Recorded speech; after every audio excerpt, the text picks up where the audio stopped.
someone tells me the way that they function in their day-to-day cycles of their running their business, I can pretty much figure out what they're making in their business, because pretty much depending on what level you're at, you function very similarly. If you've ever finished a long day and wondered why none of it moved the needle, this episode is for you. My guest today has coached women from 60,000 a month to $400,000 a month. Should tell you the shift wasn't a new offer or a better funnel. It was figuring out why they were doing so much in the first place. Molly Sapp is on the show. Let's get into it. Can you take me back to a moment when you realized that strategy alone wasn't enough? Oh man, I have I've been kind of, I mean, I'm a weird cat. Like, I mean, weird, like weird. I never believed that strategy was enough, ever. Okay, back in high school, I was trying to lose weight. And I did the calorie deficit thing over and over and over again. And something in me was just like, this is a mindset thing. This is a mindset thing. And I just knew I was weirdly in tune to the mind at a very young age. And so I just made it my mission to like understand how the mind controlled everything else in life. So it was like kind of since I was like 15, honestly. And it started with the body for sure. Oh, wow, that's interesting that you were so self-aware back then. I wasn't popular and I didn't have like a chance at all. So I wish it wasn't that way, but unfortunately it was. So yeah. Now, when someone comes to you, what are they usually convinced the problem is? They need a better business model. They need a better plan. They actually, after they've listened to me quite a bit in my content, they're kind of like, okay, this might be a mindset problem, and I'm gonna like see if you can dismantle my beliefs on a call. Or they think that it's a business plan or a business model or a strategy, or that they need the vibe, the right Mhm. energy, the right copy, the even my clients, they'll go through these moments where they're thinking that they need to change something. And what I'm seeing is a completely different thing, in the sense of, or they're acting from a place of scarcity, lack, fear, control, even manipulation in a way. And they're in a kind way, but in a way that they're trying to control or get an outcome that isn't actually what they want and isn't actually aligned with who they are. And so it's like the results are just obviously not matching to what they say that they want, because it's not actually what they want. And it's just so clear to me that it's not just you need to have a better business model. It's something going on with you that is attracting not wanting a better business model that fits you, so where money can come in easily, if that makes any sense. Yes. So where are these patterns and limiting beliefs coming from? When we're born, we have our first interactions with people, whoever we're raised around. That's what forms our beliefs. And it's complicated because it's our parents and our siblings. And then it's like, one of the questions that I always want to know about whenever I work with clients in the beginning is, how are you in school, like early on? What were those moments like in kindergarten that really stick out in your mind? Because those are usually like really pattern forming thoughts and stuff. And even like the seven-figure earners that I've worked with, multiple seven-figure earners that I've worked with, they're like, oh yeah, that was that kindergarten thing that I've been trying to like, overcome for the past however many years. So it's really parents, siblings, school stuff, early on patterns. At the same time, there are other moments, like pivotal moments in the beginnings of careers, the beginnings of opportunities that were so-called won or lost, key moments that really stick out in your mind. That's interesting. Are there any common patterns from when or like in kindergarten that often keep showing up? Not being chosen, or being chosen but by the wrong person, having weird experiences with boys or girls, where they're like it's like I had one girl who said, woman who said, I had this banter with this guy in kindergarten, and it just kind of made me think that I was never going to get the guy that I wanted. And it was this ongoing thing, and then it formed into, well, then I just can't get the clients that I want. And I'm like, wow, that's something that we worked on. And it's very easy to change once you identify what it is and why you're holding on to it.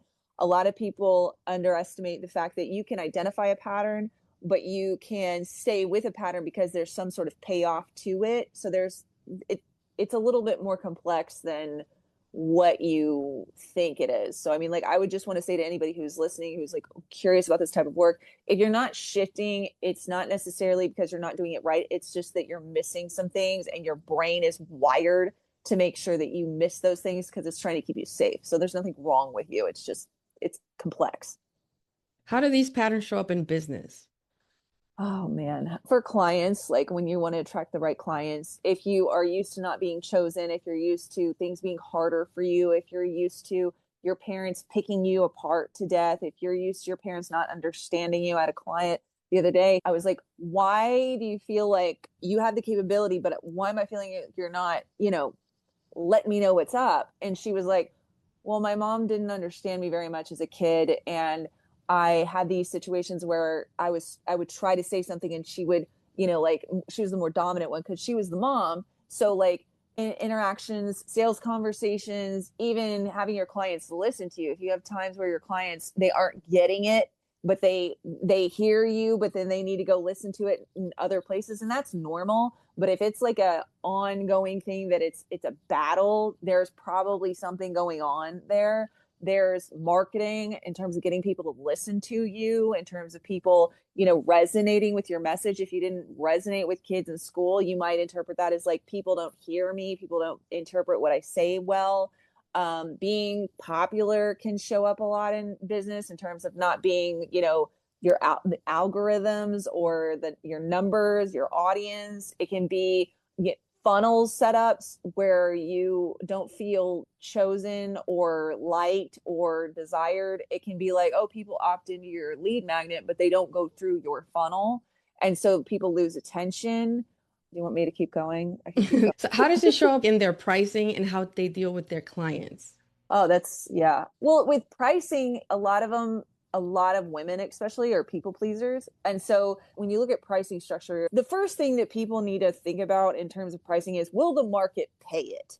That's what you need to look at in terms of pricing. And if the market will pay it, especially in coaching, the market, if you find the right people, they'll pretty much pay it if you can deliver the results. That's the first thing to keep in mind. A lot of people base their pricing on their worth, which I think is a horrible idea because it puts you into all these different, ego things. It just like it, no. But in terms of how it affects, it depends. You can over price yourself because there's ego involved, and it's like you need to prove something to yourself or to your family or whatever. You're trying to get ahead, and you can either make that money quicker and then stall and be stagnant, and that really messes with your mind, or you can underprice and be going driven into burnout and overwhelm and resentful and mad and angry because your clients are getting better results and you're not, and then you're trying to figure out how to scale and you can't scale. So it's like you're no matter how much you grow in that, if you don't take care of those beliefs, it's gonna come back to bite you somehow in that way. So I would say with pricing, it's the way you value your services. It's not necessarily that you don't value yourself enough. It's either that you put too much value on yourself and your services and link it back to your identity versus like, no, this is what I offer. This is the result that I can deliver.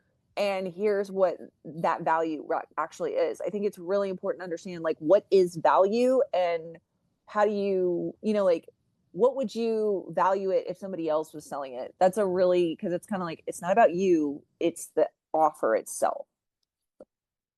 So how can someone tell the difference between what their value versus what they're offering to someone?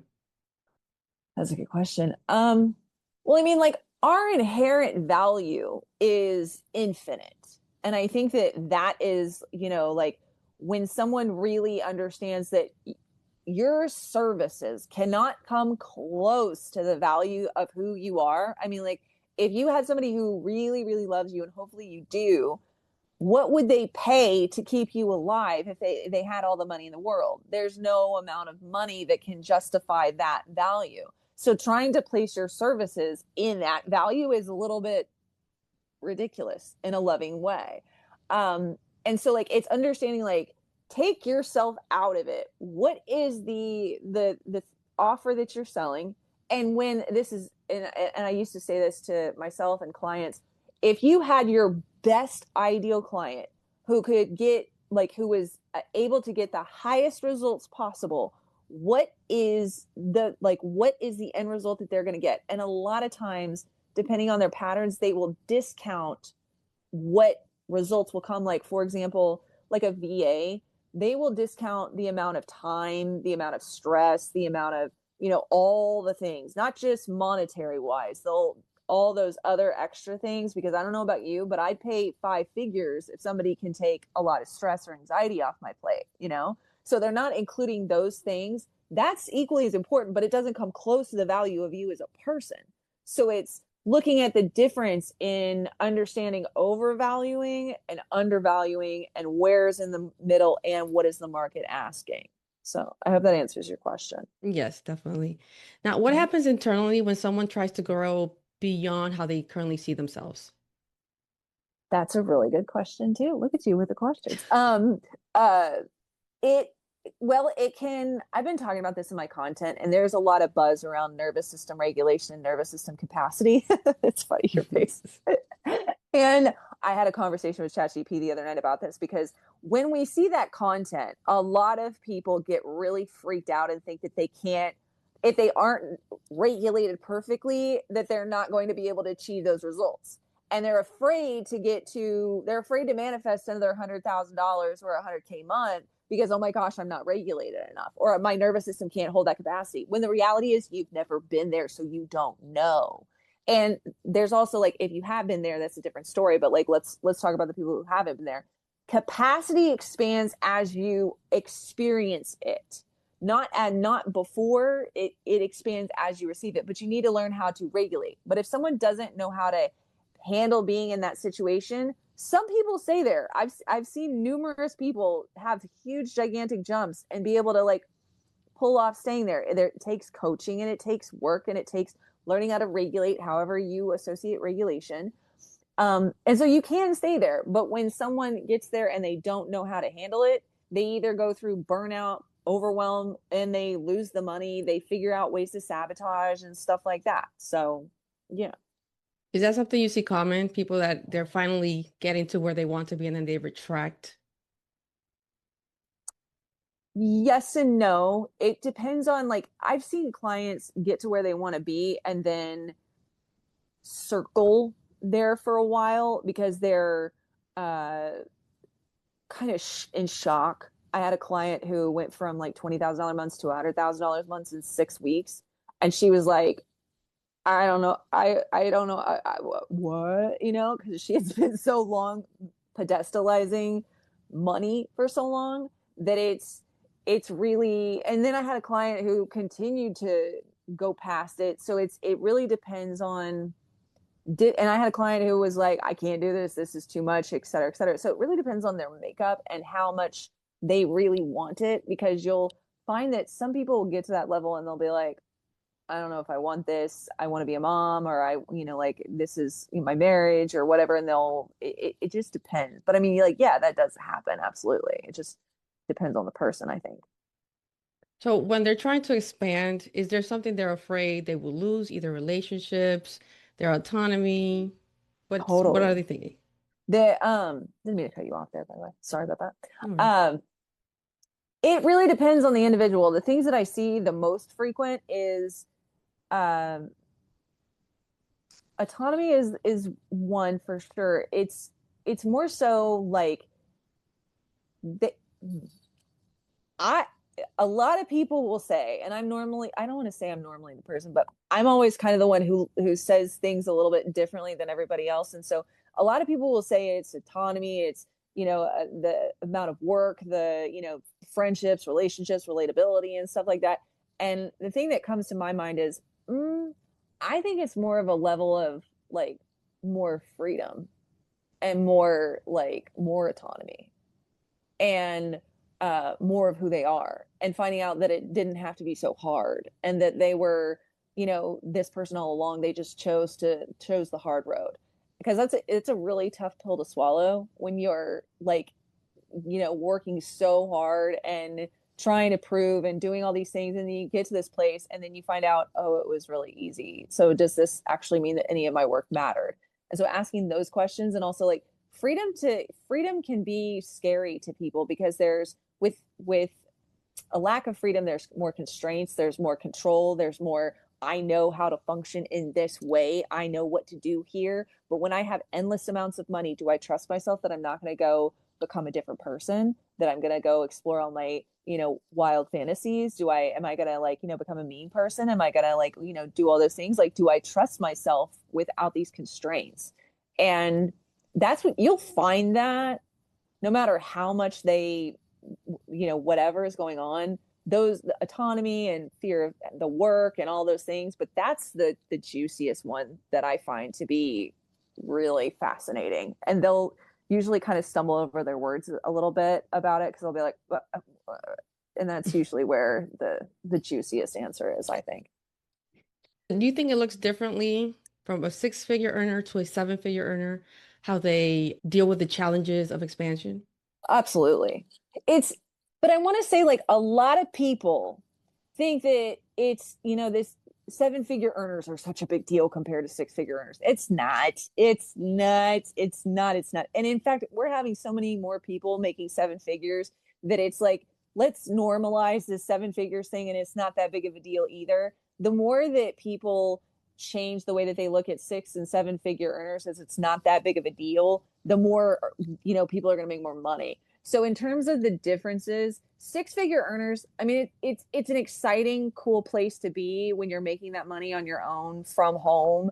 But at the same time, when you've got taxes and you've got expenses and you've got those things, it's not that much money for you to take home. I think it's easier for someone to wrap their head around, because you're basically replacing your job, but by working at home for yourself, but you still have more worries, more responsibilities and all this stuff. You're probably actually making less than you were. So it's not that hard to wrap your head around in that way. A seven figure earner, you're making the highest amount of money that, normal people make in that sense. So it's like, it's a whole other mindset in terms of the amount of freedom that you have. You have a little bit more freedom. You have a little bit more spending. You have a little bit more responsibility, because you got to talk to your accountant. You got to worry about taxes. You got to worry about tending to those people that are buying your stuff. There's more and more and more. And so it's not that big of a difference. It's just more of it.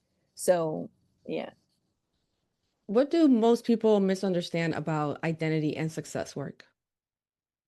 They think it's just, oh, I'm just going to act like, I'm a seven figure earner, and it's just going to poof, boom, happen. And if it doesn't happen like that, then that means that it doesn't work. No, no, no. Um, what identity work actually is it's like looking at all those variables about what made you who you are, and learning where you've attached that meaning to. So like, for example, if you were popular in school, what meaning do you relate to yourself about that? Do you hold yourself as more valuable because you were popular in school, or do you hold yourself less valuable because you weren't popular in school? Understanding that just because you were or weren't popular in school, your parents were good to you or weren't good to you, does not have any indication on who you are as a human being. And understanding all those facets and how you have collectively created this identity that you hold on to. Because somebody who's popular, they can use that to make more money, but it usually is a limitation when you get higher and higher, because it's like, I was popular, I was this person, and so I'm supposed to make this amount of money, and now that I'm here and I've reached this six or seven figure mark, and I'm not moving up the things, what's going on? And it's like, because you've limited yourself to this identity of being this way. And so it's really about recognizing that your identity has nothing to do with what has happened to you or what you do. That's another big piece, because as an entrepreneur, you're going to go up and down through cycles, because that's just part of the game. Even if you continue to increase in your income, things are going to change, life happens. And so when you relate your identity to things of the physical world, it makes you an easy target for stuff to happen to shift that identity, and therefore shifts your results. When you relate yourself to God, divine, whatever you want to call it, or, nothing of the physical, you have a whole lot more ability to expand to 8, 9, 10 figures if you wanted to. And there's no limitation on what happens in your physical reality. So there's a lot of there's depth to that. There's a lot of depth to that. It's not just, oh, I'm just going to put on this, alter ego and poof, boom, results are going to happen. that does help results come in, but there's the much deeper work that makes it like, think of it as like you're having a makeover, like in those makeover movies, like they put on the Mrs. Doubtfire, for example, like she could put on the costume, but does she work on her voice? Does she work on her character? All those things that needs to be there as well. So I know you mentioned you can't just act like a seven-figure earner and hope it goes great. So normally we hear a lot of social media, oh, just act as if, what is the difference between act as if to actually being in alignment and do the identity work? Well, I do tell clients, like, after they've done that work, like, you do need to act as if. So it is a part of the game, and like that is something that I've seen with how the coaching industry has evolved. Like there were a lot of coaches that sold, and this is also important. There's been a lot of coaches that have sold that whole like just put on the armor and you're good to go and you'll get results. And a lot of people didn't get those results and wondered what was wrong with them. What was wrong with the situation, not them, not the coach delivering the material, was that there was other layers to it. Not all coaches are well versed in that, because they didn't have to go there, because not everybody has to go there. And so the difference is looking at those underlying beliefs, looking at those underlying behaviors, looking at those underlying parts of you that are asking yourself every day, if I'm making $1 million a year and I'm bringing home $30,000 in salary, or whatever the numbers are, then what does my life look like, and what am I doing, and how is it messing with my mind, and how is it feeding my mind, and what's going on with me in terms of, do I feel like I need to have very specific ways of structuring things where I'm going to drive my family crazy? Do I feel like this is going to turn me into, like the baddest person in the world, and therefore I'm going to be arrogant? Looking at those nuances underneath the surface that not everybody looks at, that are really pivotal because they play a lot into it that people don't think about. Like for me, one thing that, I mean, like I did the identity work, but I didn't think about what would happen when I got to that level of, mid six figures and was coaching seven figures, multiple seven figures. I didn't think about how I had made money so important that I had to be the person that made money so important. And what did that look like? And that didn't look very cute. I didn't like the version of myself when that happened. So it was like looking at that ahead of time, and making sure that the money isn't an idol, because like you can become the identity of the seven-figure earner, but like, what version of that is really you? Like which character in a movie are you in that way? And so there's just nuances to looking at, to the depths of like, how do you interact with your mom when you've proven to her that you weren't what she said you were in school? Are you loving and kind, and have you let go of that, or are you still in the fact that, oh, I now carry a $10,000 bag, and I'm showing you that you were wrong about what you said to me as a kid, and so I'm going to go make more money now? You know what I mean? Like it depends on those relationships, those friendships, those interactions with people. It may not be what makes you more money, but that's what's something that you're going to be going to bed at night, and that matters more than you think it does. And the faster you think about that ahead of time, the more you're going to be able to scale, because what will happen is you'll get to that point of that success and it'll start to wear on you, and you'll start to like recognize, like, I don't know if I like this version of myself. That's why you'll see a lot of coaches, they'll hit this level of success, they'll stay there for 3, 5,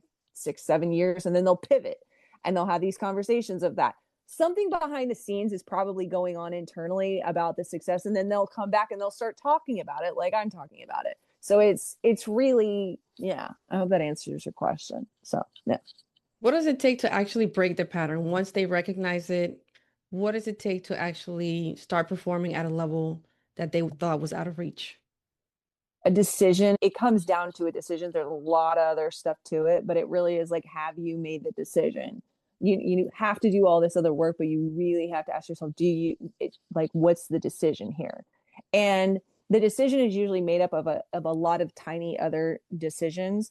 And so when you're it really comes down to a decision, and a decision sounds simple, but it's not, in the sense of like, you have to recognize that you're stepping into a completely different world for yourself and that you created it.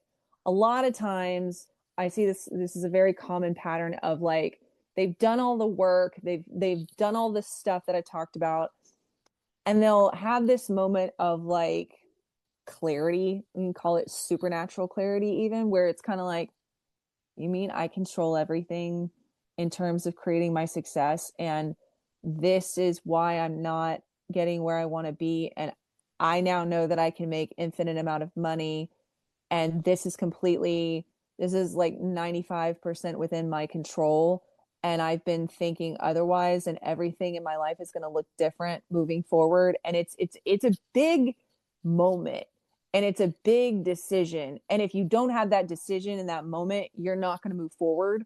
So it really is that decision, but there's a lot of work that goes into getting to that decision. So yeah. So you mentioned is within 95% of their control. What does that mean?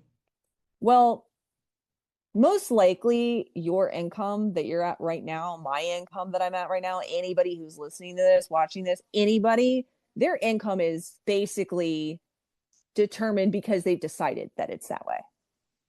And so, and it's probably unconscious, but if we looked at it in great detail, like, okay, so let's say someone's at $350,000 a year and they're an entrepreneur. Now, if it's corporate and if they're being paid, different story. At the same time, there's still nuances to that there. I'm talking about people who work for themselves. If they're making $350,000 a year and they're able to take, let's say, $5,000 to $10,000 in salary, their expenses, whatever, they only feel safe to be able to spend $5,000 to $10,000 on a month on themselves, and they don't want anything else.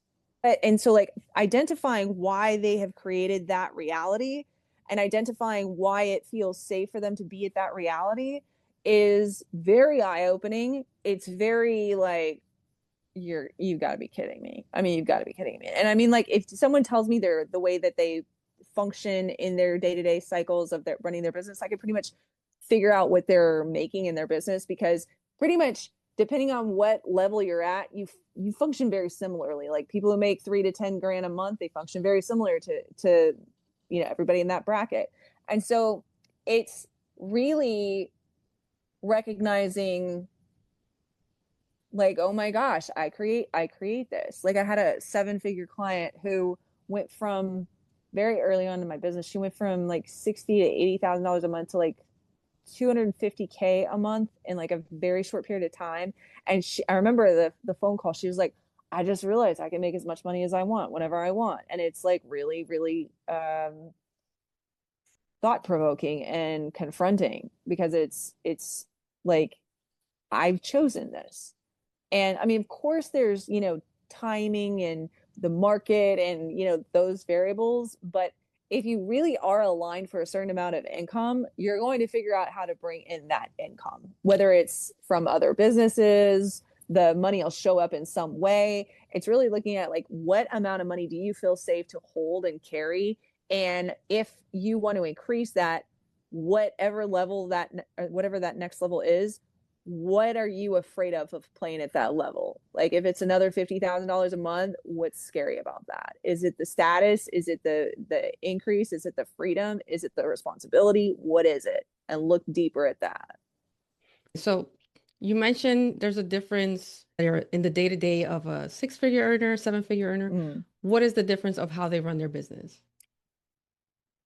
Well, I have found that 6-figure to below mid 6 figures, Okay. they're really about, I have to structure my day exactly this way, and I have to do it this way, and if I don't do it this way, it's not going to work, and so I can't make money in this. And 7-figure earners, they structure their day, and it's funny because up to mid 6, they're like, I need to do this because this is the way that everybody else does it, and this is what they say to do on YouTube and all this other stuff. 7-figure earners, they have a structure to their day, but it's like, I don't have to do it this way in order to make money.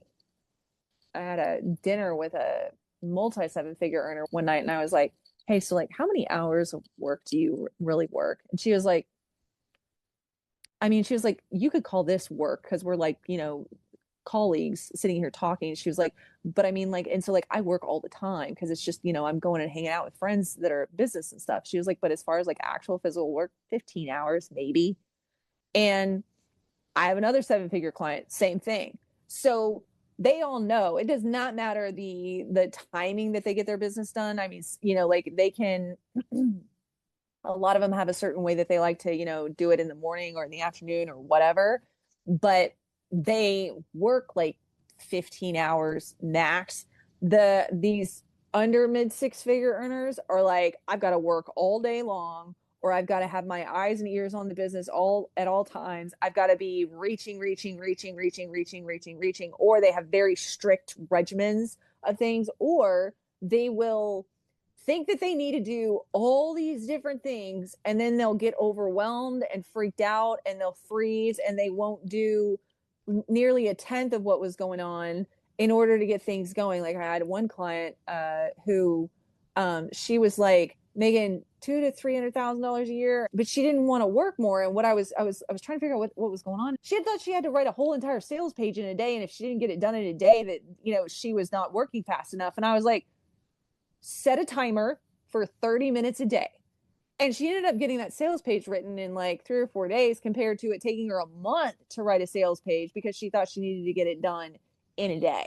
So, and she started enjoying herself more because all she did was work about 2 hours a day, and she started making more money. So in terms of the differences, it's like giving yourself space and structure to like, get the work done, but when do you want to get it done? I mean, there's one chick out there who's making $1 million a month, and she only works twice a week and for a few hours a day because she's got babies. So it's like, it does not matter when you do the work. It just matters that you do the work and what is actually needed to do. And the reality is you probably only need 2 to 4 hours max a day to actually work on your business.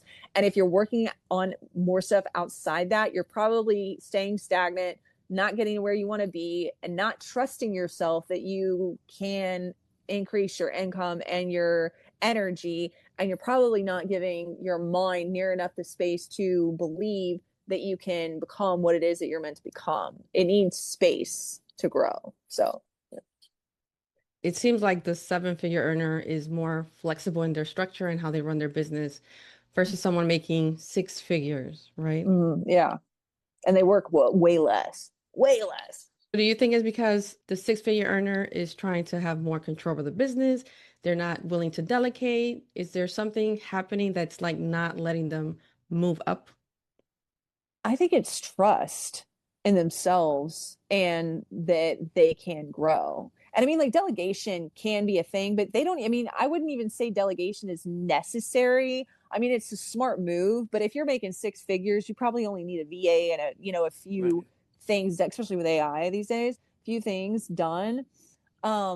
It's more so trust, because it's like, I've got to be doing this, and this in order to get this result. And it's like, do you need to be doing X, Y, and Z to get a result? Or do you need to be the embodiment of the person who gets these results in a tenth of the amount of action, which is what seven figure earners do. So if you're actually, and mid six figure earners do.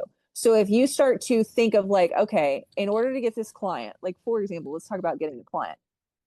Somebody under six figures or at six figures, and there's nothing wrong with this, it's just the learning process. They'll think that in order to get a client, I've got to be out there all the time on social media. I've got to post 3 to 5 times a day. I've got to, post all of my Instagram stories. I've got to send out an email. I've got to go to these online marketing events. I've got to go talk to, have 5 to 10 conversations a day. I've got to, do my mindset with 10 to 15 hours of mindset work. So they're working 40 to 60, 100 hours a week, right?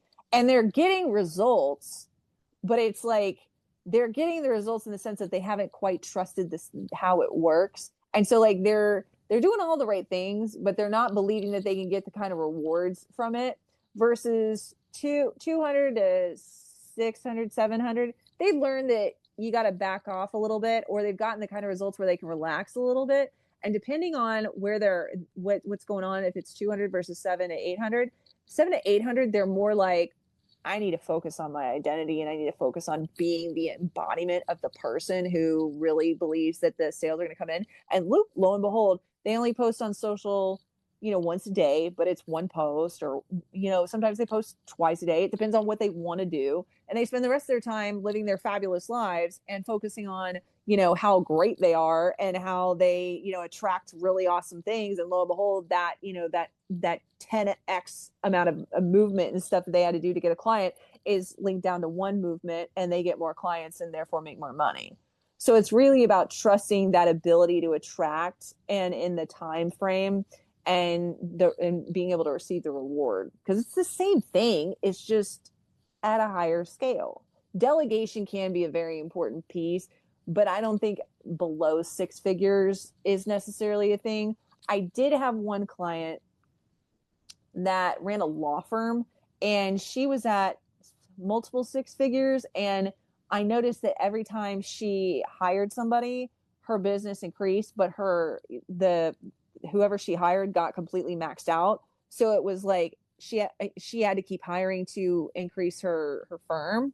And so it was more of a control thing in terms of handing off more and more stuff and like trusting that these people, she could train and hire these people. So it was different in that aspect. But at the same time, she wasn't fully doing the mindset work that was required to like allow more and more people to help her. It was just getting more and more like, oh my God, I got to hand this off and I got to let go of more control and all that stuff. But if she wasn't sure she wanted to grow to that real high level, that's a big thing, is like making the decision whether or not you really want to go to that level. And that's a lot of responsibility, is having, to have those kinds of people. So, no. So someone has identified their target. They're pretty sure that that's where they want to go. How do they embody or get into alignment? Well, let's say they wanted to be a seven-figure earner. Okay. I would say, well, where are they right now? If they're, at six figures, how do they want that money to come in? What does that business model look like to them? I always start with something like that to give them some sort of something to grip onto, because it's like, if they don't, they're going to be kind of like, it's going to be very airy fairy. And so that business model can change. It's just something to like figure out, like, hey, what does this look like? So if they want a seven-figure coaching business, then it's like, okay, well, one-on-one coaching, digital products, a one-on-one mastermind or hybrid mastermind, or a legacy offer, or whatever it is, figuring out what does that look like? Well, what do you need to price these things at in order to be able to get there? Okay, well, I need to price it at, my one-on-one clients are at, 5 to 10 grand a month. Okay, well, you only want to hold like 3 to 5, max 8 one-on-one clients when you're at that level. So figuring out the pricing structures on those things and what it actually needs to be looking like. And so once you have an idea of what that business model looks like, and if it's just digital products, then it's looking at like, okay, well, how many of these things do I need to sell? And therefore getting an idea of how big your audience needs to be, how big, like what's the marketing thing that needs to be. So like if I'm going to land 3 to 5 clients a month, or, in that way, do I need to have that big of an audience? A lot of people underestimate, thinking, oh, I need to keep building traffic and all this stuff, when the reality is people with smaller audiences make way more money. I've seen it over and over and over again. So it's like, are you focusing on the right things? Because building an audience is rough, and it's chasing virality is hard to do. And another thing that I've seen is that money is the easiest way to build confidence and build stability in terms of being able to handle more nervous system capacity. And if you're somebody who's made a higher month and then you've dropped, your capacity you need to work on your capacity to hold more money before you're going to focus on handling a whole lot more people. Because like, why would God, universe, give you, a $10,000 month and then you crash, and then give you 100,000 people that could potentially give you $100,000 a month? Then what are you going to do? So it's like really stewarding well with what you have, and learning how to handle it well. So it's like looking at all the variables of what does this look like, and then looking at each one of these different, structures of your business one-on-one, like what's your resistance to handling a client that pays you $5,000 to $10,000 a month? What do you need to work on? What is the value? Like, is it that you don't believe in your value? Is it that the confidence? What is it? Finding out what those things are that you need to get into a place of being able to receive. What is it? And if it was a mastermind of like 50 people that pay you $2,000 a month, whatever it is, does that feel like an intense amount of work? And getting really honest with yourself about the amount of intensity that those offers bring to you. Do you feel happy at those levels? Sometimes you won't know until after you're doing it, but the key is to like go there ahead of time so that you can really think about those variables. And also that's where coaching really comes into a lot of play here, because like coaches can go, okay, a membership sounds cool, but do you have any idea the amount of back end stuff that you're going to have to deal with? Like you're looking at $2,000 a month in back end stuff, and then you have to like take care of these people. You have to show up weekly, and they drop off, and it's like you're, in order to get however many people at $100 a month to cover just the base minimum, and very few people go above 300 people in a membership thing. So it's like all of those extra things. It's looking at all those variables of like having a mastermind. Like, I love masterminds, but there's responsibilities like events and all those things. So it's looking at the business model and what is it that you need to do in order to handle it, and what's your resistance to it, and looking at why would I want this versus why would I not want this, and really getting honest about why you wouldn't want it, and looking at the reality of those things and recognizing like no business model is perfect, but what are you, and those things that you don't want, recognizing that that's going to be more of your own subconscious having you stay away from that goal. So dealing with those things are really, really pivotal, because once you get into that place that I said earlier about like, oh, I've made the decision here to stay in this place. I've made the decision to not get a filled mastermind or not have a filled one-on-one. I don't want this for this reason. You've got to come out of those reasons of not wanting and into a place of full, what ChatGPT says, coherence and alignment. You know what I mean? So that's the fun word they like to use. So yeah, hope that answers the question. Yes. So someone identifies what they want and they decide, okay, I do want to go for this. And then they finally get to that friction. Mm-hmm. What do they do there? How do I Well, address that? what do they need to look at, recognizing the two most important things. One, that they have chosen to be there, that they are in control, that they are much more in control than they think that they are, and that they are deciding to not go there. They have decided to not already be in that end result. It's really taking radical responsibility for the fact that they aren't there. And when they take radical responsibility, they have the ability to shift it. And that's when it comes into the decision. And when they have the decision, that's when things can change. Awesome. So somebody, they shift their identity. What does that look like in their business as far as numbers, the decisions they now make, how they show up?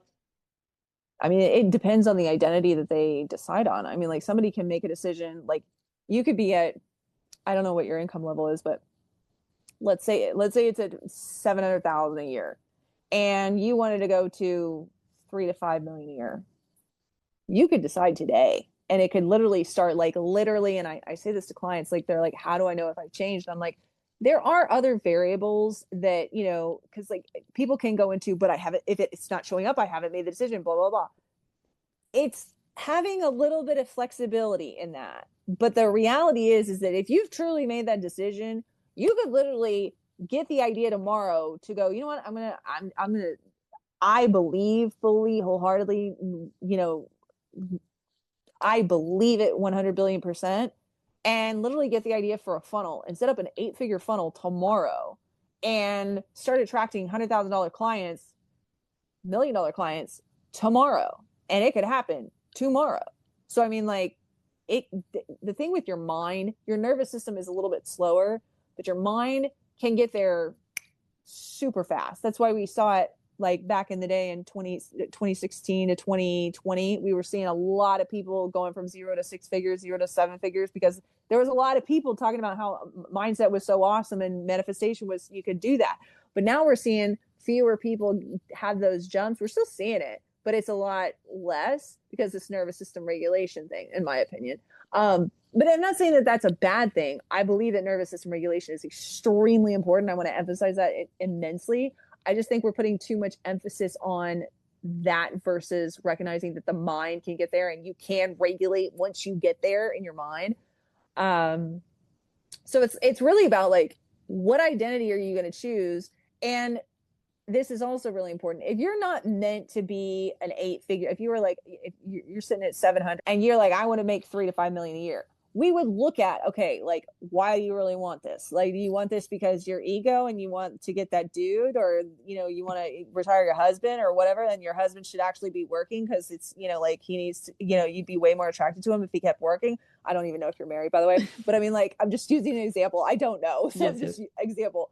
So it's like looking at those variables. Like, if you just decide this and it's not aligned, then you're asking for trouble. But if this is something that you really want and you're really aligned for it and you're really meant to have it, can happen tomorrow or today even. So I mean, like, it just depends on which identity you choose.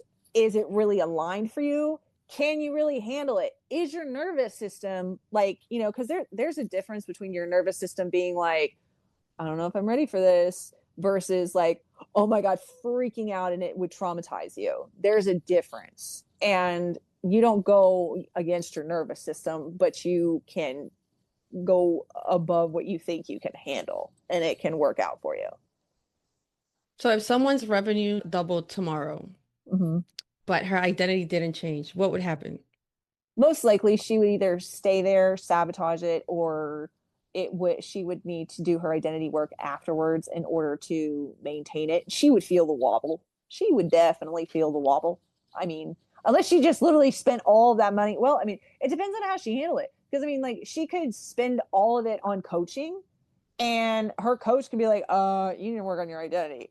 And or somebody would say something in that way. I mean, if she went and spent all of her money on stuff, I mean, I do think that there are those people out there that spend their money on stuff, and all of a sudden they're like, oh my God, I feel so rich and wealthy. And so I'm going to be in this place of this new identity. And they continue to increase. And then they wake up at one point and go, oh, I really need to do the inner work. So, you know, it's different for everybody. I think it just depends on what you consciously are drawn to and what your path is, you know? So, yeah. Okay, final question.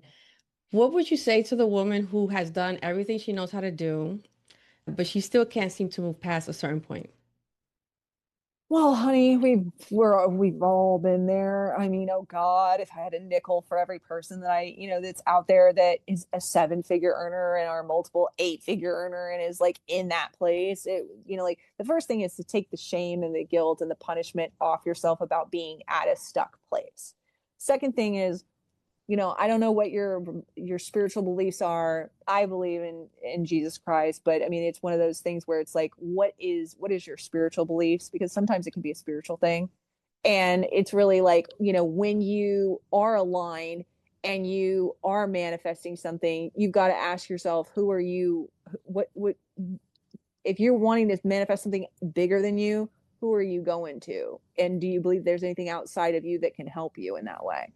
That's also a piece to it. But then I would say, like, it depends on how much mindset work you've done, and there's probably, I'd be willing to, I'd bet money that I could figure out what was going on within 15 to 20 minutes as to why you're choosing to stay in that reality. And there's nothing wrong with that. It just means you haven't quite figured that out yet. But there's a payoff. And when you figure out that payoff, that's a big part of the battle. But just identifying the payoff ain't going to shift. But the most important thing is to be kind and loving and nurturing to yourself, I think. I love that. I love that. Thank you so much, Molly. I really You're real. appreciate you being here with me. Now, where can people find you and connect with your work? Well, I'm on Instagram, LinkedIn, and TikTok, but I'm on and Facebook. I'm mainly hanging out on LinkedIn a lot lately. I'm liking LinkedIn weirdly. I didn't think that I would, but it's growing on me. So LinkedIn, YouTube, I'll put all the links. Like it's Molly Muret Sapp, like my my name.